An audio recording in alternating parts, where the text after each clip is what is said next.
Welcome back to my channel, Wabapi Vlog. Ako nga pala si Jerome. Ganda ko pang 3 meters, pwede mo tignan.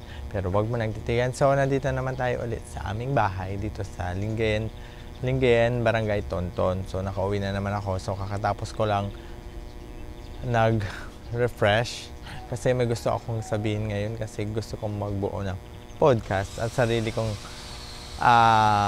insight about life, about people, about surroundings, about perspective, because I'm too much adult. No, I'm starting being adult and I want to share all my learnings and lessons I've been through the years. So nandito ako ngayon sa aming likod because I know being adult is not easy. There's a lot of struggles in being overthink.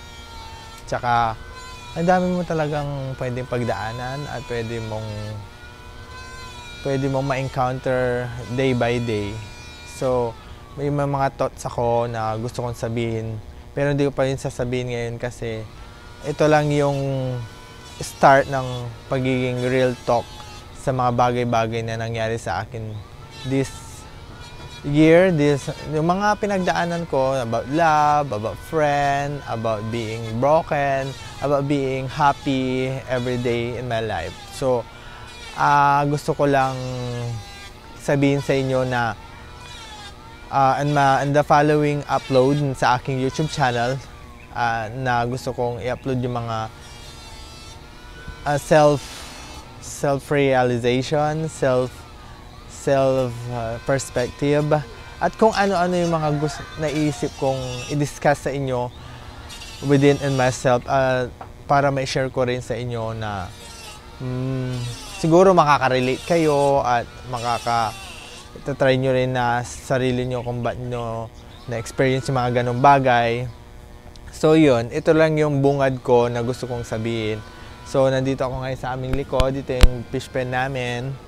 Yan, nakikita nyo naman. Tapos may bunga na yung kamatsili namin. So yun, siguro mga 5 minutes talk lang to. Gusto ko lang maging klaro para pag napanood yung magiging title ko kasi minsan sarcastic or talagang real talk ang may papakita ko. So gusto ko rin sabihin na thank you pala sa lahat ng mga nagvi-views ng aking mga upload na lagi na lang nandyan at yung mga iba nagpapa-shoutout at kuminsan yung mga iba nagtatanong kung ba't hindi na daw ako nag-upload, pero sabi ko nag-upload ako, hindi nila lang napapanood sa YouTube.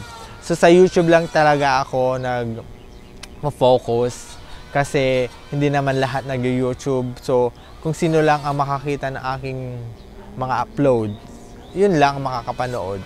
So salamat din sa mga friends na nandiyan pa rin nakasuporta sa akin na pinofocus. At salamat din sa mga taong tumatawag sa akin ng Waba kasi yun na yung AKA ko. Ako nga pala si Waba, W-A-B-E.